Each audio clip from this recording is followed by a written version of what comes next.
జగన్ కేసీఆర్ ఏడాది నుంచే కలిసి పనిచేస్తున్న విషయం అందరికీ తెలుసని ఇప్పుడు కొత్తగా కలవడం ఏంటని అనంతపురం ఎంపీ జేసీ దివాకర్ రెడ్డి అన్నారు.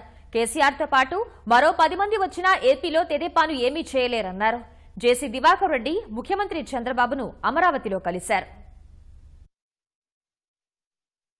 రాజకీయ పరిజ్ఞానం కలిగిన వాళ్ళకందరికి కూడా ఒక సంవత్సర కాలంగా తెలిసింది. ఇప్పుడు రాజకీయాల్లో ఎవరితో ఎప్పుడు కలుస్తారో తెలియదు. ఒక్కొక్కతో ఒక్కొక్క పెద్ద మనిషికి అకాడమైనటువంటి కోపము తాపము వస్తుంది. దాంట్లో ఈర్ష్యా ద్వేషాలతో కావచ్చు, స్వలాభంతో కావచ్చు ఉంటుంది. ఇప్పుడు కేసీఆర్ ఆ పాత్ర వహిస్తున్నాడు. మంచిదే, పంపించండి, తప్పేముంది. ఈ దేశంలో ఇక్కడ ఉన్నంత వాక్ స్వాతంత్రం వేరే ఎక్కడా లేదు కాబట్టి మాట్లాడతారు. వాళ్ళ అక్కసంతా తీర్చుకుంటారు. వాళ్ళకి తెలిసింది తెలియంది ఇంత బురద తీసుకొచ్చి తెలంగాణ నుంచి వచ్చి చల్లిపోతారు. చల్లని